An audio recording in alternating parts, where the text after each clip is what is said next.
felt, all I could think about was this bill. I tried to spread the word. Alexandre Bourdonnais est un jeune luthier de 25 ans. Après 2 ans d'études en Angleterre, il est rentré chez lui dans les Yvelines, diplôme en poche, et a ouvert son propre atelier de lutherie, Evans Guitar. Spécialisé dans les guitares et les basses, il nous explique son choix. À la base, je suis guitariste, donc je me suis orienté naturellement en fait, vers la guitare. Et je me suis rendu compte en fait que entre ne serait-ce que la lutherie guitare et la lutherie violon, il y a tout un monde en fait. Je préférais me rester spécialisé sur un instrument et essayer de bien le faire, plutôt que essayer de faire le maximum d'instruments et savoir qu'une partie à chaque fois de la lutherie envers cet instrument-là. Qui dit lutherie dit bois, et le choix de ce bois n'est pas que question d'esthétisme. Il joue énormément sur la sonorité de la guitare. Alexandre nous explique ses préférences. Alors pour les bois, j'aime bien varier.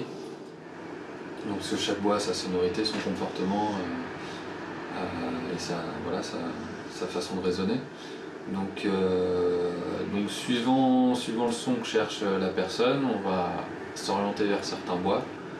Donc, par exemple, ce qui fait le son particulier du Les Paul, c'est un corps en acajou et une table en érable. Ce qui fait le son de la Stratocaster chez Fender, c'est le corps en aulne. Donc voilà, c'est essentiellement sur le son cherché. Luthier, un métier qui en fait rêver plus d'un, mais pourtant difficile. Alexandre nous donne quelques conseils issus de sa propre expérience. C'est un métier de passion, ça c'est sûr. Il faut aimer les guitares. Il faut être un petit peu adroit de ses mains. Et surtout avoir un peu d'imagination sur la fabrication pour essayer de se démarquer des autres. Pour essayer de se démarquer de ce qui se fait dans les grandes compagnies comme Ibanez, Fender, Gibson, toutes ces marques-là. Mais voilà, c'est sûr que le métier de luthier, c'est pas un métier facile.